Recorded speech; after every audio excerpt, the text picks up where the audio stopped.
नमस्ते। मेरा नाम शालिनी मिश्रा है and welcome to the occult talks. इस बार का वीकली पंचांग 1 सितंबर से 7 सितंबर तक का है और बहुत सारे लोगों की डिमांड पर, उनके मैसेजेस पर हमने इस बार के व्रत त्योहार जो हैं उनको ग्रहों से जोड़ा है। आप कौन सा व्रत कर सकते हैं जिससे कि आपके किसी पर्टिकुलर ग्रह का उपाय हो पाए, ये आपको आज के इस वीडियो में देखने को मिलेगा। तो इस वीडियो को एंड तक देखें और आप अच्छे से नोट करें कि हम कौन सा व्रत करने जा रहे हैं, क्योंकि इस बार चंद्रमा से रिलेटेड आपको बहुत अच्छा उपाय मिलने जा रहा है। बृहस्पति से रिलेटेड आपको बहुत अच्छा उपाय मिलने जा रहा है। तो आप इस वीडियो को एंड तक देखें जिससे कि आप ये जान पाएं कि ये व्रत करना क्यों जरूरी है, ये जानना क्यों जरूरी है। तो इस चीज की शुरुआत करते हैं। तो विकास सर, प्लीज आप जरा तिथियों और राहु काल के बारे में थोड़ा सा बता दें दर्शकों को। इस बार जो है 1 सितंबर को नवमी तिथि है। और फिर ये पूरा वीक जो है वो 7 सितंबर रविवार को पूर्णिमा के साथ समाप्त होगा। और बाकी दिनों की जितनी भी तिथियां हैं उनको हमने इस वीडियो के डिस्क्रिप्शन में डाल दिया है, आप वहां से डिटेल ले सकते हैं। और राहु काल के ऊपर भी हम हर वीडियो में बताते हैं कि एक अशुभ काल होता है, इसमें कोई भी शुभ कार्य हमें शुरू नहीं करना चाहिए। आप इसकी पूरी डिटेल भी डिस्क्रिप्शन में ले सकते हैं। तो हम बात करेंगे योग की। तो सबसे पहले है सर्वार्थ सिद्धि योग। 5 सितंबर को सुबह सूर्य उदय से लेके रात को 11:39 तक रहेगा। हाँ जी। जी। तो सर्वार्थ सिद्धि योग, जैसा कि हम हमेशा बताते हैं, सारे कार्यों को सिद्ध करने वाला योग है, एक शुभ योग है। इस योग में आप जो भी कार्य करते हैं उसके परिणाम आपको अच्छे ही मिलते हैं, शुभ ही प्राप्त होते हैं। तो जैसा कि आप इस योग का फायदा अपनी जीवन की किसी भी चीज को लेके कर सकते हैं, चाहे वो संस्कार हो किसी भी तरीके का, या जॉब ज्वाइन करना है, बिजनेस स्टार्ट करना है, या कोई इन्वेस्टमेंट करना है, किसी भी तरह का कोई भी अच्छा कार्य अगर आप करना चाहते हैं तो उसके लिए आप सर्वार्थ सिद्धि योग को ही चूज कीजिए। क्योंकि जब आप कोई भी नया कार्य इसमें करेंगे तो उसका जो आफ्टर इफेक्ट्स हैं, जो रिजल्ट्स हैं, वो उतने ही ज्यादा पॉजिटिव होंगे। जी। आगे हम बात करेंगे रवि योग की। तो 1 सितंबर सोमवार को शाम को 7:55 से लेके 3 सितंबर को रात को 11:09 तक रहेगा। और दूसरा रवि योग 5 सितंबर रात को 11:39 से लेके 6 सितंबर रात को 10:56 तक रहेगा। जी। तो रवि योग, जैसा कि हम हमेशा से जानते आए हैं कि रवि योग भी एक बहुत शुभ योग है। इसमें भी हम सारे शुभ कार्य कर सकते हैं जो हम सर्व कार्य सिद्धि योग में कर सकते हैं, लेकिन बहुत ज्यादा रिस्क लेकर कोई भी काम नहीं करना है। चाहे वो कोई नया कार्य शुरू करना हो या किसी भी तरह का कोई इन्वेस्टमेंट करना है, तो कोई भी ओवर रिस्क लेके इन्वेस्टमेंट नहीं करने हैं, कोई भी ओवर रिस्क लेके कोई भी काम नहीं करना है। रवि योग का जो महत्व है वो दवाइयों को लेके बहुत है। ये रवि यानी कि सूर्य से संबंधित योग है। तो इसमें आप, सूर्य जो है वो हमें प्रकाश देते हैं, जीवन देते हैं, नई ऊर्जा देते हैं, और हमारी बॉडी की इम्यूनिटी को भी सूर्य ही बताते हैं। जैसा कि हम एस्ट्रोलॉजी में हमेशा पढ़ते हैं कि सूर्य हमारी इम्यूनिटी का कारक है। तो उसी तरीके से ये जो रवि योग है, ये इस योग में अगर आप किसी भी पेशेंट को दवाई देना शुरू करते हैं तो वो जल्दी ठीक होने की संभावना को बताता है। साथ ही साथ आप दवाई से रिलेटेड कोई कार्य स्टार्ट करना चाहते हैं तो वो भी आप कर सकते हैं। तो रवि योग बहुत महत्व रखता है उन लोगों के लिए, यानी कि आप देख रहे हैं आज के समय में बहुत ज्यादा लोग बीमार हो रहे हैं। तो मुझे हमेशा इस हफ्ते को आप के पंचांग के को देखा करिए, क्योंकि आपको ये पता लगेगा कि पेशेंट को कब दवाई स्टार्ट करनी है। अगर आप इस चीज से अवेयर है कि पंचांग में आपको क्या क्या मिल रहा है जिसका फायदा आप अपनी लाइफ में उठा सकते हैं, तो आप जान पाएंगे कि हर हफ्ते रवि योग बताया जाता है, सर्व कार्य सिद्धि योग बताया जाता है, और भी योग जो आते हैं बताए जाते हैं। तो उस समय पर आप मेडिकेशन स्टार्ट कर सकते हैं। ये उन लोगों के लिए एक तरह से जीवन, नया जीवन देने वाला है जिन लोगों को इसकी बहुत ज्यादा आवश्यकता है। जी। आगे हम बात करेंगे प्रमुख तिथियां, त्योहार और व्रत। तो इस बार बहुत सारे दर्शकों की डिमांड के ऊपर हमने इनको ग्रहों के साथ लिंक करके आपके साथ हम डिस्कस करने जा रहे हैं कि कौन से व्रत को और कौन से त्योहार को मनाने से हम कौन से ग्रह को बलवान कर सकते हैं और उसकी शुभता को बढ़ा सकते हैं। तो सबसे पहले हम बात करेंगे 1 सितंबर सोमवार को श्री चंद्र नवमी है। तो मैम आप इसके बारे में बताना दर्शकों को। जी, तो चंद्र नवमी, श्री चंद्र नवमी, यानी कि पहले तो मैं आपको बता दूं कि 4, 9, 14 यानी कि चौथी तिथि, नवमी तिथि और 14 तिथि यानी कि चतुर्दशी, ये तीनों आपकी जो है वो रिक्ता तिथि होती हैं और ये शुभ नहीं मानी जाती हैं। तो नवमी तिथि को चंद्रमा यानी कि भाद्रपद जो ये महीना चल रहा है उसकी शुक्ल पक्ष को की जो नवमी तिथि आएगी उस समय चंद्र नवमी जो इनकी पूजा की जाती है, यानी कि चंद्रमा की पूजा की जाती है, जिससे चंद्रमा हमारे मन का कारक है और मून एस्ट्रोलॉजी में बहुत महत्व रखता है, क्योंकि आप जो रोज के ट्रांजिट या गोचर हैं वो चंद्रमा या चंद्र कुंडली से ही देखते हैं। चंद्रमा मन का कारक है, सुख समृद्धि का कारक है, और अगर चंद्रमा आपका बलवान है, अच्छा है, तो जीवन की ज्यादा से ज्यादा परेशानियों को आप वैसे ही सुलझा सकते हैं। तो चंद्र नवमी का व्रत अपने आप में महत्व रखता है और ये महर्षि अत्रि से भी जोड़ा जाता है। कहते हैं चंद्रदेव जो है वो माता अनुसुईया और महर्षि अत्रि की संतान है, और इसे एक पौराणिक कथा से जोड़ा गया है कि एक समय में जब राजा को संतान नहीं हो रही थी तो इन्हीं महर्षि ने राजा को एक सुझाव दिया था कि आप चंद्र नवमी का व्रत करें, पूजा करें, तो आपको संतान की प्राप्ति होगी। जब उन्होंने इस व्रत को किया तो उन्हें वाकई संतान की प्राप्ति हुई, सुख समृद्धि मिली, पाप जो है वो नष्ट हुए। तो कहने का मतलब है कि चंद्रमा को आप जितना स्थिर रखेंगे उतना ही ज्यादा लाइफ में स्टेबिलिटी को लाएंगे। तो मन जो है वही, कहते हैं ना, मन के हारे हारे मन के जीते जीत। मन की शांति और मन में जो भी दुविधाएं हैं वो सारी चीजें आपकी चंद्रमा को ही बैलेंस करने से आएंगी। तो व्रत रखना यानी कि उस दिन फोकस्ड और स्टेबल होना। साथ ही साथ मैं हमेशा सुझाव देती हूँ कि चंद्रमा का सबसे अच्छी रेमेडी है कि उस दिन आप मेडिटेशन करें, यानी कि मून मेडिटेशन करें।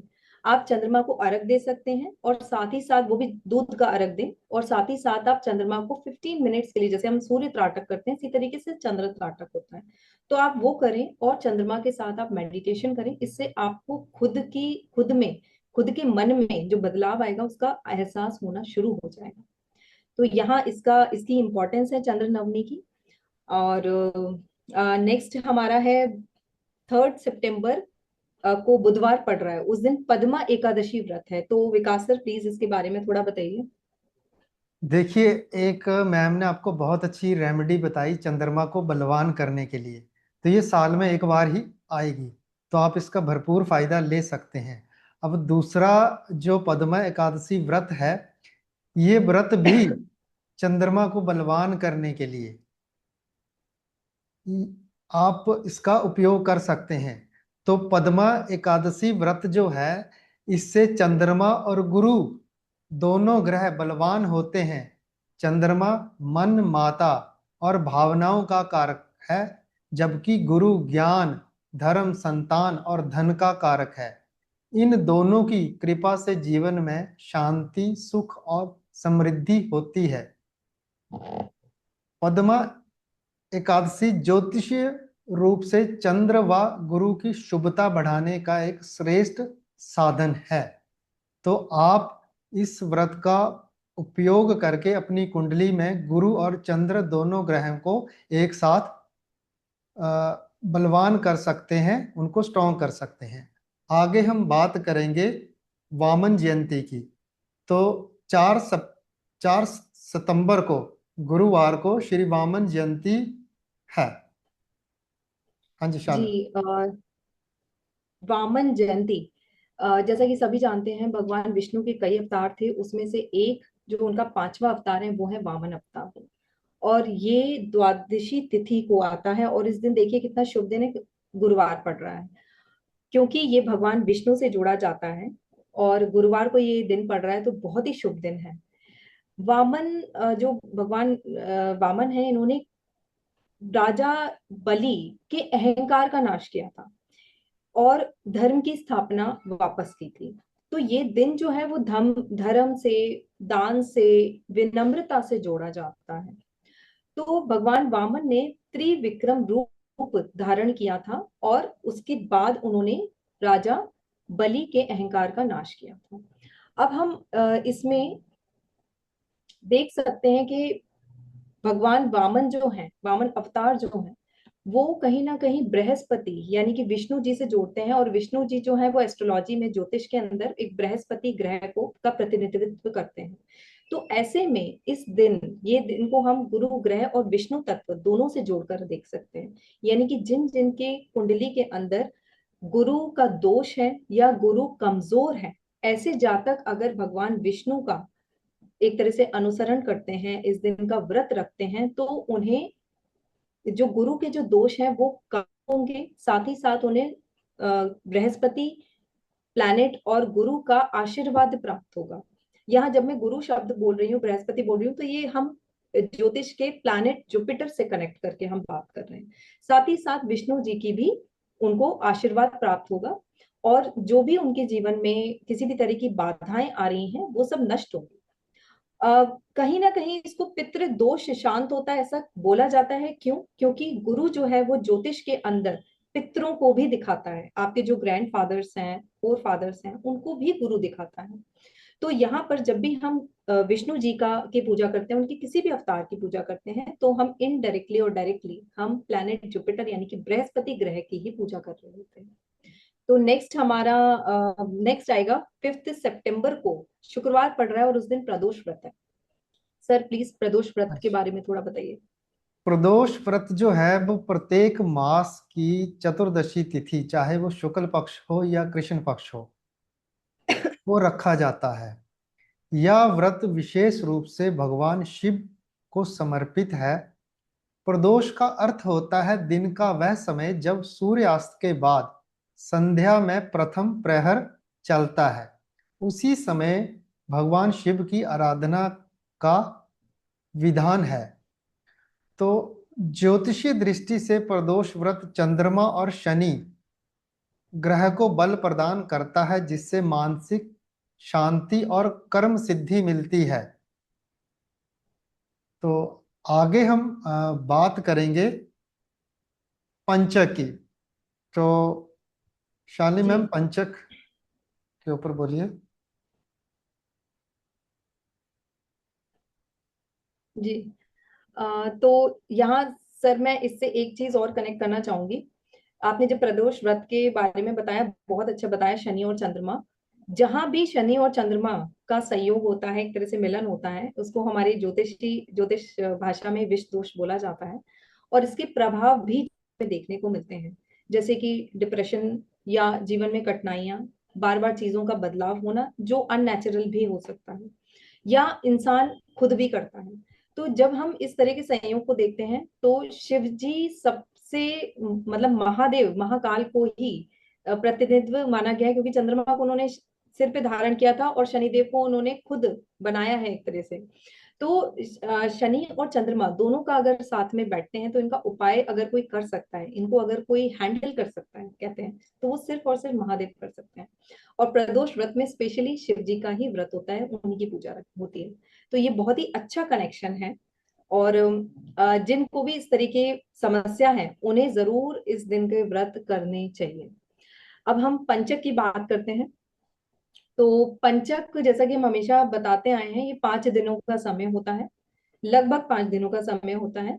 जब चंद्रमा कुंभ और मीन राशि यानी कि कुछ 5 नक्षत्रों से धनिष्ठा, शतभिषा, पूर्व भाद्रपद, उत्तर भाद्रपद और रेवती से गुजरता है, उस समय पंचक का काल होता है।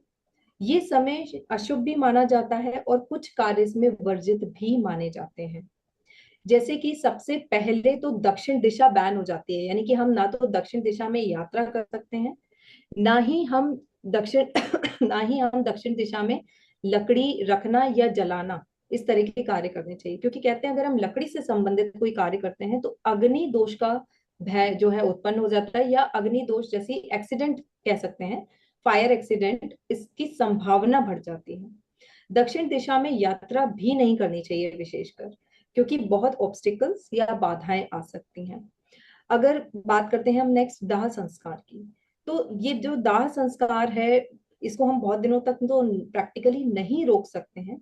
तो इसके लिए कहा गया है, विधान ये है कि 5 घास के पुतले साथ में संस्कार उनका भी किया जाता है, तब जो मृत शरीर है उनको भी साथ में उनका संस्कार होता है। तो ये एक तरह से इसका उपाय है। साथ में हम बिस्तर और चारपाई बनाना, अब आजकल तो कोई नहीं बनाता है, लेकिन लोग बेड परचेज करते हैं, तो बेड को परचेज नहीं करना चाहिए, कहते हैं इससे बीमारी आती है, लंबी बीमारी आती है घर के अंदर। और छत या मकान की ढलाई करना, यानी कि जो हम छत वगैरह डालते हैं उसको नहीं करना चाहिए, क्योंकि उससे भी कहीं ना कहीं हानि या समस्याएं या फाइनेंशियल लॉसेस की समस्याएं बढ़ जाती हैं। तो ये 5 कार्य इन 5 दिनों में वर्जित हैं, इसीलिए इसको पाचक कहा जाता है। और ये एक तरह से शुभ नहीं है, तो बस यही ध्यान रखें कि दक्षिण दिशा का खास ख्याल रखें, और बाकी क्या चीजें परचेज करनी है या नहीं करनी है इसका ध्यान रखें। तो पंचक को कहीं ना कहीं हम नक्षत्रों से और ग्रहों से, यानी कि कुंभ राशि और मीन राशि के साथ जोड़कर देख रहे हैं। तो ये बहुत ही इम्पोर्टेंट एक्चुअली है जानना आप लोगों के लिए, क्योंकि जब आप अवेयर होंगे तो आप उस कार्य को लेकर कहीं ना कहीं सजग रहेंगे। तो नेक्स्ट आया है हमारा, और लास्ट भी है, श्राद्ध के बारे में, जो शुभ एक तरह से शुरू होने जा रहे हैं। श्राद्ध पक्ष प्रारंभ हो रहा है 7 सितंबर से, तो उसके बारे में थोड़ा सा विकास सर प्लीज बताइए। हाँ जी, 7 सितंबर पूर्णिमा के दिन श्राद्ध पक्ष शुरू हो रहा है। श्राद्ध का अर्थ होता है श्रद्धा भाव से किया गया कर्म। तो श्राद्ध पितरों की आत्मा की शांति और मोक्ष के लिए किया जाने वाला पारंपरिक वैदिक कर्म है। इसमें आहुति, तर्पण, पिंडदान और ब्राह्मण भोजन का विधान है। भाद्रपद पूर्णिमा से लेकर अश्वनी कृष्ण मास की अमावस्या तक रहता है। इस समय को हम पितृपक्ष और श्राद्ध पक्ष भी कहते हैं।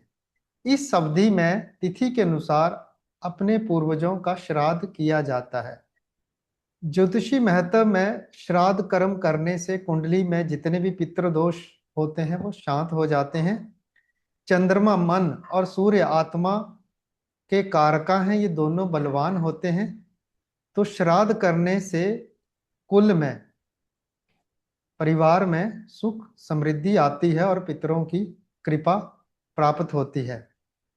तो इसी के साथ ही इस हफ्ते का जो हमारा वीकली पंचांग है वो समाप्त होता है। आप हमें मैसेज कर सकते हैं कि आपको ये कैसा लगा, और इसमें हम कोई चेंजेस करना चाहते हैं कि जिससे आपको जानकारी मिले, तो आप हमें मैसेज कर सकते हैं व्हाट्सएप पे भी, और इस वीडियो में भी आप मैसेज भेज सकते हैं। अगर ये जानकारी आपको अच्छी लगी है तो आप इस वीडियो को लाइक करें, इस चैनल को सब्सक्राइब करें और अपने फ्रेंड के साथ शेयर करें कि ये जानकारी भी उनको मिले और वो इस जानकारी का भरपूर फायदा उठा सकें। हाँ जी शालिनी मैम। जी, तो आज का जो वीकली पंचांग हमने बताया है वो उसको प्लीज नोट डाउन कर लें, क्योंकि चंद्रमा, शनि, बृहस्पति, इन सबसे रिलेटेड बहुत अच्छी रेमेडीज दी गई हैं। और अगर आप इनको इसी प्रकार से करते हैं तो कहीं ना कहीं अपने कुंडली के जो कमजोर ग्रह हैं उनको आप ठीक कर सकते हैं। तो मैं तो कहूंगी इनको व्रत और त्योहारों के माध्यम से, हमेशा हिंदू जो हमारा सनातन धर्म है उसको व्रत और त्योहारों के माध्यम से ही लोगों तक पहुंचाया जाता है, जिससे कि वो अपने जीवन को बेहतर बना पाए। और जैसे कि हम हमेशा कहते हैं कि ज्योतिष जो है वो सिर्फ एक पद्धति नहीं है, वो एक जीवन जीने का तरीका है। तो इसी के साथ मैं आप सबका बहुत दिल से धन्यवाद करती हूँ। प्लीज इसको देखिए और हमको और सुझाव देते रहिए, जिससे कि हम आप तक वो जानकारी पहुंचाते रहें। नमस्ते। नमस्कार।